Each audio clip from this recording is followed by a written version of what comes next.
సరే సుధాకర్ రెడ్డి గారు చెప్పండి, మీ ఇంట్లో చూస్తే చుక్కా రామయ్య గారితో మీ ఫోటోలు అలాంటివి కనబడుతున్నాయి, వారితో మీ అనుబంధం ఏంటి?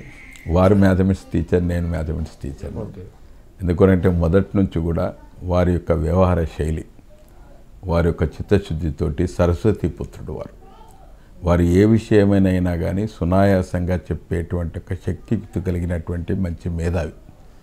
కాబట్టి వారితోటి నేను ఉపాధ్యాయునిగా పనిచేస్తున్నప్పటి నుంచి కూడా వారితోటి సహవాసం, వారు కూడా ఉపాధ్యాయ సంఘ నాయకుడిగా కూడా బాధ్యత నిర్వహించారు.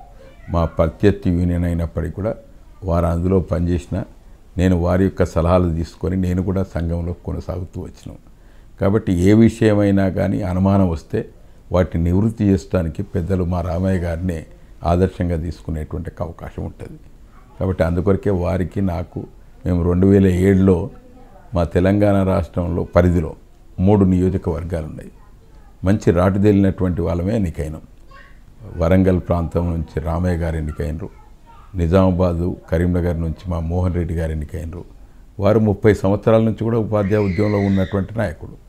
నేను ఈ హైదరాబాదు మహబూబ్ నగర్ రంగారెడ్డి నుంచి నేను ఎన్నికైనాం.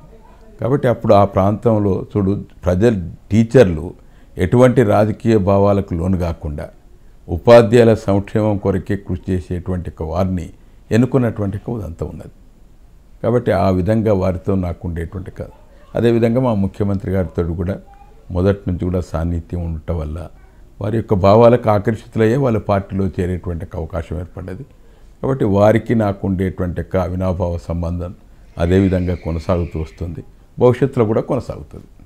సో చివరిగా చెప్పండి సార్, మీ కుటుంబాన్ని ఇందాక మీరు చెప్పారు, మీ కుటుంబం గురించి వివరాలు. మా కుటుంబం అంటే నేను ఒక్కనే, మా మదర్కు ఒక్కనే, మా ఫాదర్ చిన్నప్పుడే చనిపోయిండు. కాబట్టి నేను వచ్చిన తర్వాత మా మేనమామ కూతుర్ని పెళ్లి చేసుకున్నా. కాబట్టి చేసిన తర్వాత మాకు ఒక అబ్బాయి ఒక అమ్మాయి. అమ్మాయి పెద్దది, అబ్బాయి చిన్నవాడు. ఇద్దరు కూడా పెళ్ళిళ్ళు అయిపోయినాయి. అబ్బాయి ఏమో సాఫ్ట్వేర్ ఇంజనీర్, కోడలు కూడా సాఫ్ట్వేర్ ఇంజనీరే. అమ్మాయి అల్లుడేమో ఆర్డీఓగా పనిచేస్తుండు. కుటుంబం అయితే ఇక్కడ కూడా ఆర్థికంగా ఒడిదొడుకులు లేకుండా బాగానే ఉన్నాం. కాబట్టి మొత్తం కూడా నా సేవ అంతా కూడా మా ఉపాధ్యాయుల సంక్షేమం కొరకే వినియోగిస్తాను. సో ఒకవైపు టీఆర్ఎస్ పార్టీకి, ఒకవైపు ఉపాధ్యాయుల సంక్షేమం కొరకు. సో యు ఆర్ చాలా సాటిస్ఫాక్టరీగా ఉన్నారంట? నాకు సంతృప్తికరంగా. నేను ఎక్కడ కూడా నిరాశవాదంతో లేకుండా నాకున్నటువంటి యొక్క పదవి వల్ల, లేకపోతే ఎమ్మెల్సీ వల్ల, ఒకరు అంటుండ్రి నువ్వు ఏదైనా నియోజకవర్గానికి పోతావు అంటే నేను ఏ నియోజకవర్గానికి పోను. నేను ఉపాధ్యాయ నియోజకవర్గం నుంచే శాసన పరిషత్ సభ్యునిగా ఉంటా. ఇంతకన్నా అవసరం కూడా లేదు. ఇంకేదైనా ఇప్పుడు అది చీఫ్ విప్గా బాధ్యతలు ఇచ్చారు, దాన్ని కూడా నెరవేరుస్తా. నా పరిధిలో అవినీతికి ఆస్కారం లేకుండా ఎక్కడ కూడా స్పష్టమైన సేవా దృక్పథంతో పనిచేస్తూ వచ్చినాం.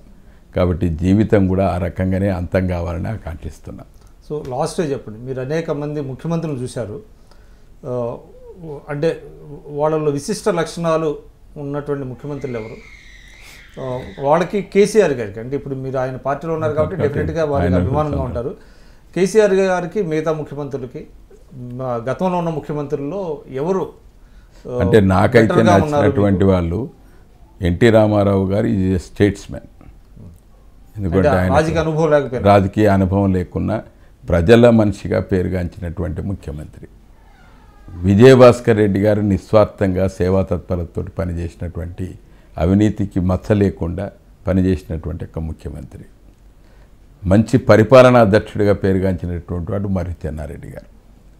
అదేవిధంగా చంద్రబాబు నాయుడు గారు కూడా మంచి ఆలోచన విధానంతో అన్ని సమస్యల పరిష్కారం తెలియకపోయినా కానీ నేర్చుకొని వాటి పరిష్కారం చేయాలనేటువంటి యుక్తి ఉన్నటువంటి యొక్క చాణక్యుడు.